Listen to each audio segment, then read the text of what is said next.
So today I'd like to talk about this comment. I think it opens up a great point I wanted to discuss for a while, which is succulents in cultivation versus succulents in their native habitat or places where they are endemic to, places where they've evolved.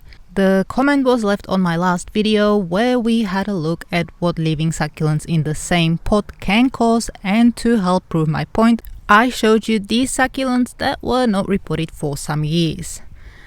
Now there are a few assumptions made here which leads me to believe that the person may be new to my channel.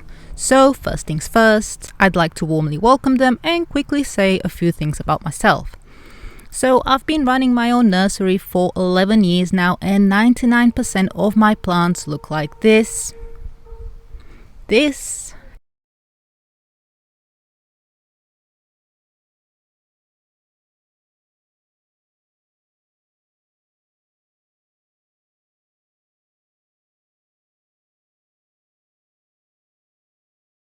and this. They are my VPPs, or very pampered plants. I've grown well over 1 million succulents to date and take good care of them. So I think I'm correct in assuming the comment was made about these succulents from the last video. Although they may look a bit shabby to you and I, they still get a lot of their needs met.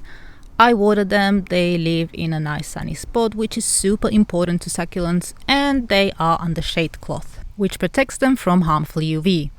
But what I really want to show all of you is how these supposedly sad succulents compare to their wild cousins. So I'm going to switch over to Google Images as I don't have any footage myself, but do take a good look at these. If you can't see very well, you can also do this search yourself. The detail will be better on your screen. What I think is quite clear though is the similarities with my neglected plants. The thing is that my super root-bound succulents will often look the same or even better than these guys in the wild. The reason being is that the conditions in places they are endemic to are much worse and inhospitable than those in my nursery. So there is absolutely nothing to be sad about here, they are fine. Another thing to know is that I will fix them eventually. I know exactly how to. There's absolutely no point in giving them away, as even in this state they'll survive quite well. Also, they are likely better off here, watered when they need it, treated against pests and disease, and most important of all, given the perfect amount of light. But there is another thing that I really wanted to mention here and think is very, very important to this whole video, and that is modern gardening practices. I would argue that what we see in our gardens is often a lot better than what these plants could ever look like in their natural environment. So we have access to the perfect potting mix for the type of plant. Then we have fertilizers, all sorts of conditioners, seaweed. And what these do is produce the perfect plant. And on top of that, we also ward off insects and pests and treat against disease. And all of these create super plants that you would never encounter in the wild. And so sometimes a perfectly normal plant that would look neglected is actually just what they would normally look like in nature.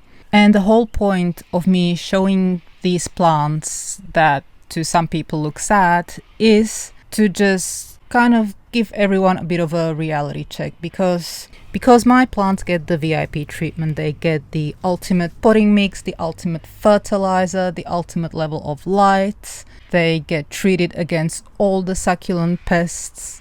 They get treated against all the succulent disease, and to many people watching my videos, they look too good, and it discourages people from growing succulents because they cannot achieve what they see in my videos. And so I think showing plants that are not perfect is also important, and it is not that I don't care about them or I don't want them, and I do admit that sometimes I just don't have time to deal with them, but they are very far from being sad or neglected. They just don't look perfect, and you know, that's fine. A lot of people show me photos of their succulents, and more often than not they look like these. And as I said, that is completely fine. So I hope this clears things up a bit, though I am quite worried about my ability to get my point across. I honestly didn't expect that the takeaway from my previous video is what the comment implies.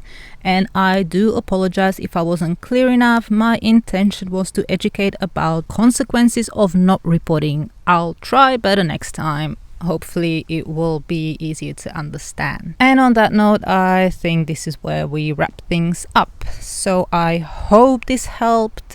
Do let me know in the comments if you have any thoughts. I really love reading all of your comments, and I'm quite happy to have a respectful discussion with anyone. I'll see you all next time.